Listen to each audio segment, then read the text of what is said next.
ஸ்ரீமதே ராமானுஜாய நமக. ஸ்ரீமதே நிகமாந்த மகாதேசிகாய நமக. ஸ்ரீமத் அழகிய சிங்கர் திருவடிகளே சரணம். ஸ்ரீமத்யை விஷ்ணு சித்தார்ய மனோநந்தன ஹேத்தவே நந்தநந்தன சுந்தரியை கோதாயை நித்யமங்களம். திருப்பாவை பாசுரம் 15. எல்லே இளங்கிளியே, இன்னும் உறங்குதியோ? சில்லென்றழியேன் மின் நங்கை மீர் போதற்கின்றேன். வல்லை உன் கட்டுரைகள் பண்டே உன் வாய் அறிதும். வல்லீர்கள் நீங்களே நானேதான் ஆகிடுக. ஒல்லை நீ போதாய் உனக்கென்ன வேறுடையை. எல்லோரும் போந்தாரோ போந்தார் போந்தெண்ணிக் கொள். வல்லானை கொன்றானை மாற்றாரை மாற்றழிக்க வல்லானை மாயனை பாடேலோர் எம்பாவாய். இப்ப நம்ம பார்க்கக்கூடிய பாசுரம், அனுபவிக்க வேண்டியது 15ஆம் பாசுரம், எல்லே இளங்கிளியே. இந்த பாசுரத்துல ஒரு தோழியை எழுப்ப போறா. அந்த தோழி எப்படிப்பட்டவன்னா, கொஞ்சம் ரொம்ப பிடிவாதக்காரி, துடுக்கு துடுக்குன்னு பேசுவா எப்பவுமே. ஆனா நல்ல கிளி போல அழகிய குரல் உடையவர். அதனால இந்த தோழிகள், இவதான் இப்ப கடைசி தோழி, ஒளி எழுப்பின்னு போயாச்சுன்னா இவங்க மொத்த குழுமமும் எல்லாம் கம்ப்ளீட் ஆயிடும். இனிமே இந்த கிடுகிட நோம்புக்கு வேண்டியதெல்லாம் அந்த நந்தபவனத்துல போய் கிருஷ்ணன் கேட்டு வாங்கிட்டு அப்புறம் அவளோட நோம்பு முடிக்க போறான். அதனால இந்த கடைசி தோழி இவளை எழுப்புறா.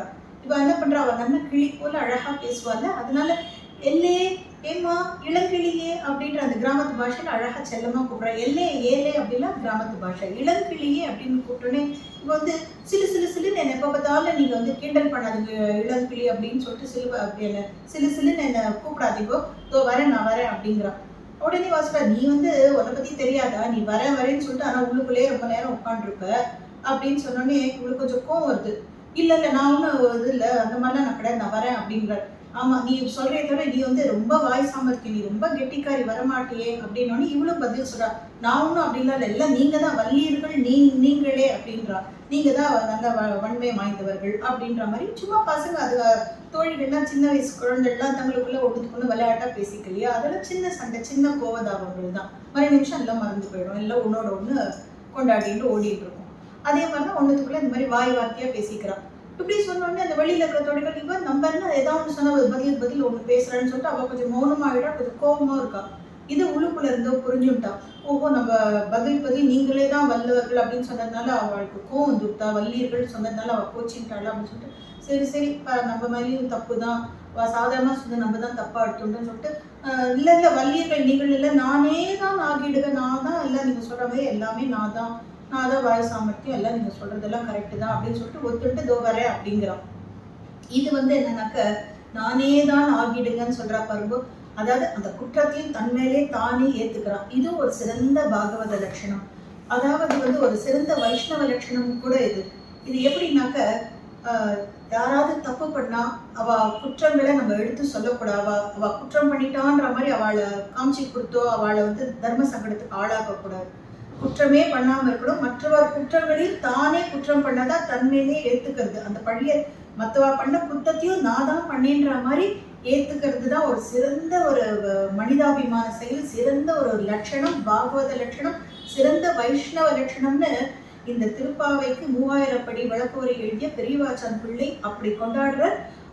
அதுக்கு ஒரு உதாரணமாக பரதனை கூட அந்த பெரியவாச்சான் பிள்ளை அவர்கள் காமிச்சு கொடுத்துருக்க. பரதன் எப்படி இந்த ஒரு கொள்கையை அப்படி கடைப்பிடிச்சு காமிச்சாருனாக்க, எப்போ கைகையை வந்து அந்த 2 வரன் வாங்கி ராமரையும் சீதையை லக்ஷ்மணன் 3 பேரையும் காட்டு காமிச்சிட்டாலோ அப்ப பரதன் வந்து இதெல்லாம் கேள்விப்பட்டு வந்து சொல்றார். இதுக்கு காரணமான அந்த மந்தரை, அந்த கைகைக்கு ஸ்க்ரூ கொடுத்து அவளை தூண்டி விட்டது அந்த மந்தரை கூனின்னு சொல்லக்கூடிய அவளோட அந்த தாசி பெண். அவ 2 பேர் இந்த மந்தரை சொன்னதோட தூபம் போட்டதை கேட்டுதான் கைகையை வந்து தசரதன்ட்ட 2 வரமா வாங்கி, அதனால்தான் ராமர் வந்து 14 வருஷம் காட்டுக்கு போறார்.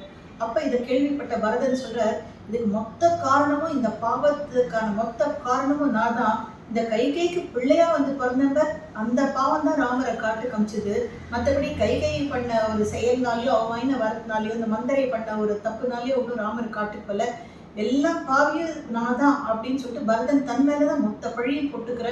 இந்த மாதிரி ஒரு சிரேஷ்டமான ஒரு வைஷ்ணவன், ஒரு சிறந்த பாகவதன் வந்து எங்கேயுமே கிடைக்காது அப்படின்னு சொல்லிட்டு ராமரே கூட பின்னாடி கொண்டாடுற 100 ராமர் வந்தா கூட ஒரு பரதனுக்கு சமமாகாது அப்படின்னு ராமர் சொல்றார். என்ன விட பரதன் ரொம்ப சிரேஷ்டமானவன் அப்படின்னு ராமபிரானே தன் வாயாலே பரதன் அப்படி புகழ்ந்துக்க. எதுக்கு இதெல்லாம் நம்ம அனுபவிச்சோம்னாக்க அந்த மாதிரி ஒரு சிறந்த பாகவத லட்சணம் தான் இந்த பெண்ணும் சொல்றா, நானே தான் ஆகிடுக்க அப்படின்னு சொல்றான். வந்து அப்புறம் சொல்றா, இப்ப நான் மட்டும்தான் பாக்கியா, எல்லாரும் வந்துட்டாளா அப்படின்னு கேட்கிறார். ஆமா, வந்து நீயே எண்ணிக்கொள், நாங்க அத்தனை பேரும் வந்தாச்சு, எல்லாரும் போயாச்சு, நோம்புக்குரிய சில பேரும் கிளம்பியும் போயிட்டா, இன்னும் கொஞ்சம் நெஞ்ச பேரையும் நாங்க தான் இருக்கோம், வந்து நீயே வந்து எண்ணி பார்த்துக்கோ அப்படிங்கிற. சரி, இப்ப நம்ம என்ன பண்ணலாம், அடுத்து மேற்கொண்டு இன்னும் நம்ம என்ன பண்ணணும்னு நம்ம வெளில வந்து கேட்கிறான். என்ன பண்ணணுமா, நம்ம கிருஷ்ணனை குறிச்சுதான் நம்ம பாட்டு பாடணும், இப்ப அந்த மாயவனை பத்தி தான் நம்ம பாடணும் அப்படின்னு சொல்லிட்டு அந்த மாயன் யாருனாக்கா அவன் பண்ண மாய செயல்கள்லாம் நம்ம வந்து இப்ப நல்லா ஸ்மரணம் பண்ணி பார்க்கணும். அவன் தானே அந்த குவாலய பீடம்ன்ற அந்த யானையை கொண்டான். கம்சன் வந்து மதம் ஏத்தி வச்ச அந்த குவாலய பீடம்ன்ற அந்த கொடுமையான அந்த யானையை வந்து கொன்னதே அந்த கண்ணன் தானே. அதுக்கப்புறம் உடனே அவன் என்ன பண்றான், இந்த சாணுரன் முஷ்டிகன்ற மல்லர்களை அனுப்புறான், அந்த ரெஸ்லர்ஸ் அனுப்புறான் கிருஷ்ணரோட சண்டை போடுறதுக்கு. அவாளையும் கிருஷ்ணர் ஜெயிச்சுடுறார். கடைசியா கம்சனே வரான். அந்த கம்சனையும் இந்த மாயவன் இந்த மாய கண்ணன் வந்து கொன்று தீர்த்துடுறான். அப்படி அந்த மாயனோட வீர தீர செயல்களெல்லாம் நம்ம பாராட்டணும். அவன் இத்தனையும் எதுக்கோசம் செஞ்சான், நம்மள மாதிரி இருக்கிறவங்களை காப்பாத்துறதுக்கு தானே கிருஷ்ணன் இத்தனையும் எல்லாம் பண்றாரு உட்காந்து. அந்த மாயவனை நம்ம பாடி புகழ வேண்டாமா, வா வா அப்படின்னு சொன்னோடனே இவ்வளவு சந்தோஷமா சேர்ந்து எல்லாருமா சேர்ந்து கண்ணனை புகழ்ந்து பாடுறான். இதுல காட்டப்பட்ட உட்கருத்து என்னன்னாக்க, அந்த பெருமாளை வந்து நம்ம எவ்வளவுக்குள்ள நம்ம அணுகி நம்ம வேண்டுமோ, நம்மளை சுத்தி இருக்கிற மாயையை கூட அந்த மாய கண்ணன் நீக்கிடுவான். அவனுக்கு மாயன்னு ஏன் பேர்னாக்க, நமக்கு கண்ணுக்கு தெரியாத மாயை, அந்த மாயையும் அவன் அபகரிச்சுருவான். அந்த மாயையிலேருந்து அந்த பிடியிலேருந்து நம்மளை மீட்டி கொண்டு வருவான் அந்த கண்ணன். அதனாலதான் அந்த மாய கண்ணன். இங்க காட்டப்பட்ட திருநாமம் மாயன். அவ்வளவுதான். இதுல இந்த விசேஷமான அந்த அர்த்தத்தையும் நம்ம அனுபவிச்சோம்.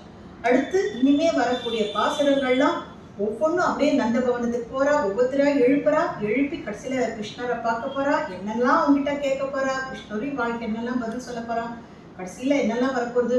அப்படியே இப்ப வரக்கூடிய 15 பாசுரங்கள் வந்து அப்படியே ஒன்னொன்னும் தேயில நனைஞ்ச பாசுரம். ஒவ்வொன்றும் நம்ம அனுபவிக்கிறதுக்கு நம்ம கொடுப்பற நமக்கு இருந்தாதான் அதை ஒவ்வொன்றையும் நம்மளால அனுபவிக்க முடியும். இந்த ஸ்ரவண யாகத்தை மேற்கொண்டு தொடரலாம், கூடி இருந்து குளிரலாம் எல்லோரும். ஆண்டாள் ரங்கமன்னார் திருவடிகளே சரணம்.